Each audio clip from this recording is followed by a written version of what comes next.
Even though Randy Taylor has been arrested and charged with the abduction of Alexis Murphy, there's still no sign of her. Over 10,000 fans here today, a record number. And let me tell you, diehard Redskins fans are some of the most fun people I have ever met. Prosecutors are pushing for the maximum sentence for this Ohio man who confessed on YouTube to killing a man after driving drunk. Police say someone walked through Bermuda Memorial Park, stealing dozens of bronze flower vases just like this one from grave sites throughout the cemetery. And sadly, this isn't the first time this has happened. Things were very active here at suspect Randy Taylor's house about an hour ago. I want to walk you through exactly what we saw happening. There's now a large reward for anyone who can help solve an interstate mystery that sent 2 people to the hospital. The FBI says someone saw something that can help bring Alexis home. This is the 4th day that rescue and dive crews have been here along the Appomattox River. Carter Northington got that nickname, the Can Man, from people in the community. They say he would walk up and down Cox Road collecting any cans he would find. He would then turn them in for some extra cash, and some adults in Dinwiddie have seen Northington since they were little children, and now they're calling his murder senseless. Maybe they didn't mean for him to die, but, you know, in the end, he did die, and someone needs to pay. You know, justice needs to be served. This man's life was taken, and it's not right. As the community who knew and loved Carter Northington tries to come to grips with his murder, investigators hit the streets searching Cox Road for clues today. Northington was found in the yard of this vacant home along Cox Road, just a few miles away from where he often walked to Food Lion. It hurts, because everybody in this community that comes here all the time, they know him. The sheriff's office says this type of crime is unusual for Dinwiddie.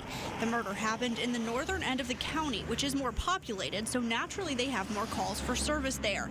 But random violent crimes are uncommon. Right here in our community, you know, right here in our little hometown that, you know, where we all know him, where we all grew up, you know, that someone would do that to someone like him, you know, that didn't hurt anybody, that someone would just kill him for no reason. Whoever you are, I hope you have some kind of heart to turn yourself in, because that man didn't deserve to die. Juan Christina, community on edge this evening, and now the sheriff's office is asking anyone who saw anything unusual to call Crime Solvers. That number, 861-1212. Yaki Delgado wants to kick your ass. A kid named Vanessa tells me this in the morning before school.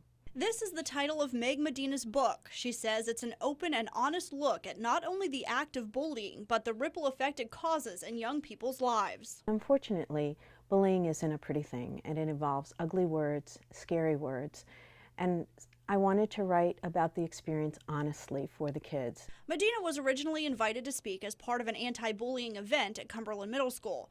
She was later told she would not be able to say or show her book's title. I did expect it to be controversial, but I also expected people to read the book and make a decision. And after school officials saw this trailer for the book containing other words Medina says girls use to bully each other, she was asked not to come altogether. Cumberland schools told us in part concerns were noted about the title of one of her books.